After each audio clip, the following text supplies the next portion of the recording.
I'd now like to move to our second speaker, who is from GOPAC Timor-Leste, the Honourable Maria de Lourdes Martins de Sousa Bessa, who has very, very recently been elected as the chair of GOPAC for Southeast Asia region.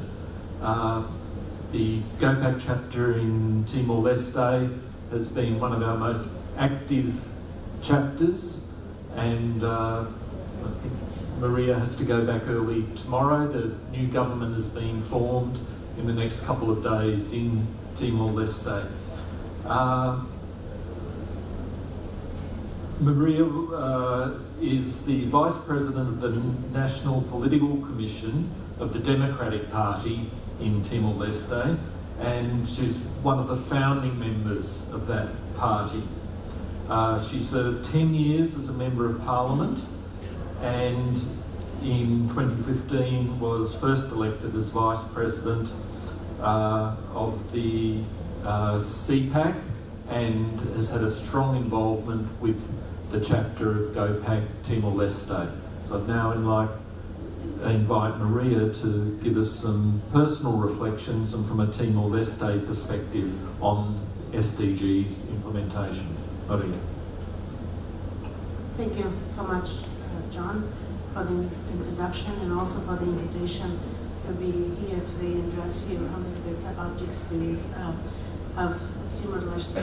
As Mr. Charles has already deeply demonstrated how members of Parliament and Parliament in general have played a significant role in supporting and monitoring implementation of the Sustainable Development Goals, I would like to use this opportunity to share a little bit with you the story, the experience of Timor-Leste in what concerns the Agenda 2030. We have been actively involved in the drafting of the SDGs, the Sustainable Development Goals, through a delegation led by our own Prime Minister.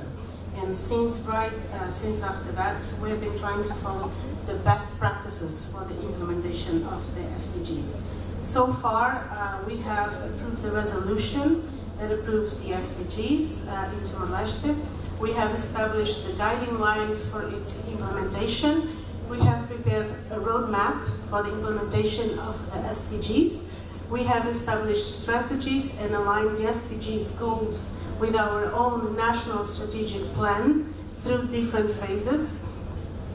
And we have further approved a resolution on food and security. The roadmap for the implementation of the SDGs focuses on the development experience of Timor-Leste so far. It describes Timor-Leste's roadmap and approach to achieving sustainable development framed within the 2030 Agenda and the Sustainable Development Goals. It also describes the plans and strategies that have framed the development aspirations of the country, as well as the systems, policies, and institutional structures that have been put in place to enable and sustain progress. This document offers us approach and experience as a framework for exchanging insights and experiences with the rest of the world, and a collection of lessons learned for other countries looking to transition out of fragility.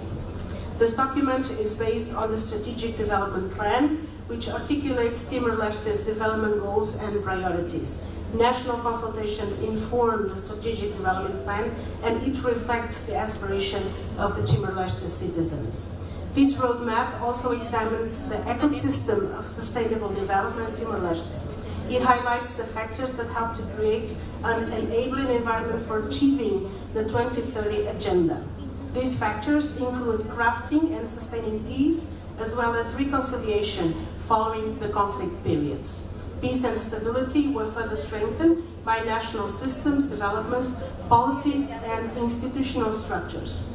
The environment of peace and security has allowed the targets and aspirations of the Timorese people, as described in the Strategic Development Plan, to be translated into concrete development progress, sustainable peace, and steady progress towards resilience.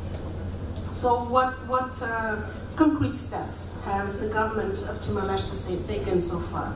Right after adopting the 2030 Agenda, the government of Timor-Leste established the SDGs working group to work on the localization and harmonization of the 2030 agenda with Timor-Leste's own Strategic Development Plan 2011-2030 and integrate in the government program. On the global stage, the government of Timor-Leste worked with a G7 plus group of countries to successfully advocate for a goal on peace, stability, and effective institutions resulting in SDG 16.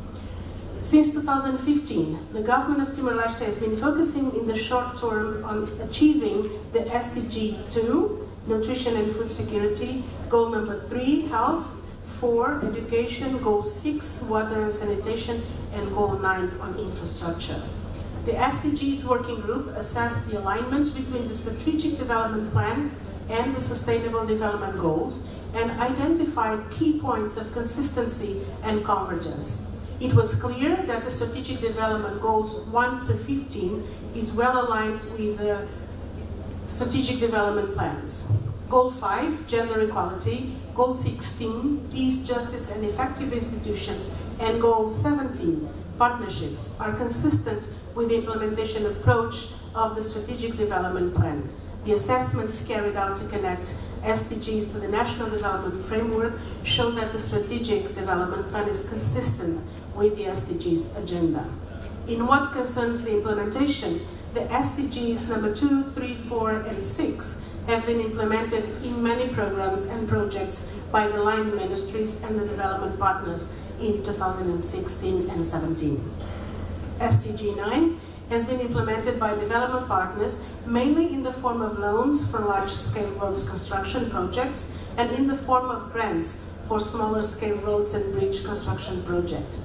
It should also be noted that quite a number of technical assistance projects have been implemented which support the capacity development of both institutions and individuals. These activities, therefore, indirectly benefit SDG 16 on peace, justice, and effective institutions. Civil society organizations and NGOs have also been actively contributing to achieve the SDGs in their activities.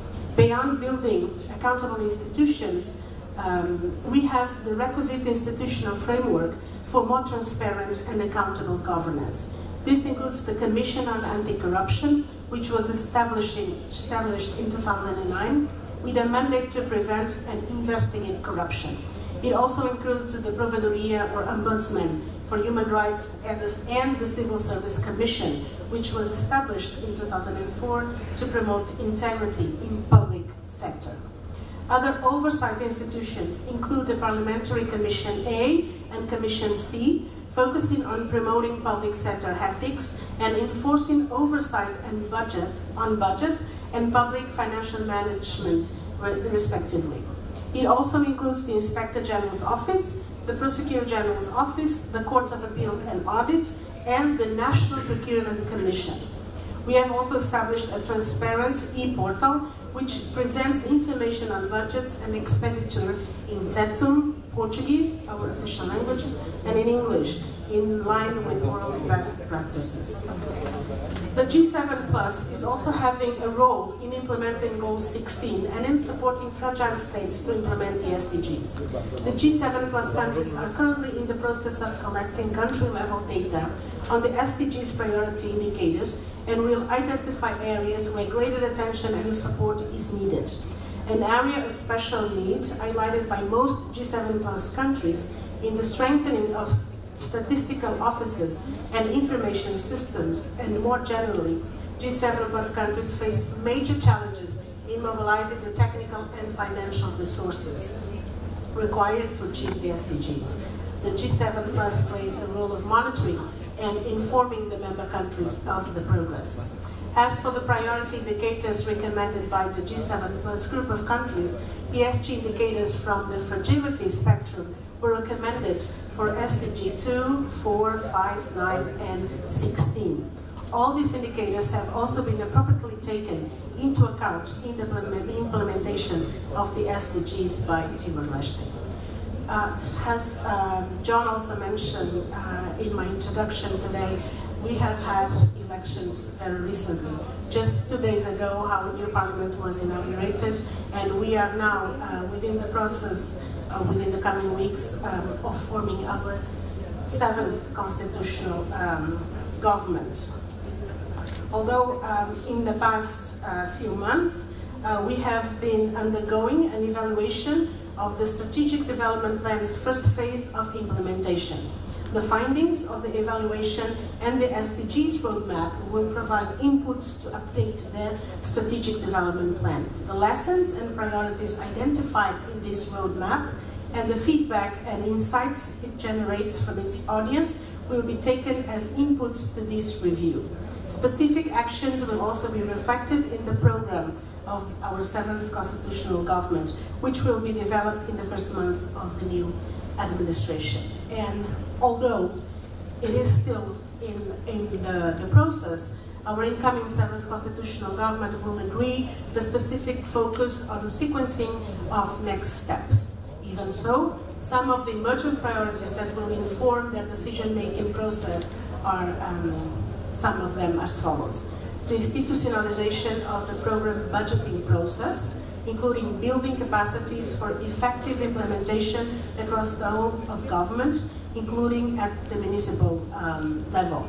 Increasing the efficiency of the public administration and strengthening the focus on financial sustainability, furthering the decentralization of service delivery and local government functions to the municipal level, in line with the national policy for decentralization, further strengthening inclusion and outreach, including through the focus on gender equality and the empowerment of women. Furthering the process of economic diversification, particularly by encouraging the development of the domestic private sector and small and medium enterprises. Developing an integrated financing framework for national development, which leverages all available economic resources for national development, including private sector investments and domestic and international financial flows. Expanding the focus on youth as the post-independence generation enters the productive years of their lives, to ensure that they have access to productive employment and opportunities to contribute to the economic, social, and political life of the nation. And also to continuing to play a leadership role in advocating for the achievement of the 2030 Agenda, in line with commitments made as part of the high-level group on the SDGs implementation and through mechanisms such as the G7 Plus group, the CPLP, Community of Portuguese-speaking countries, and ASEAN. John, I think I still have time, but this is what I would like to share with you, the experience on how Timor-Leste is doing in following the implementation of the 2030 Agenda. Thank you so much.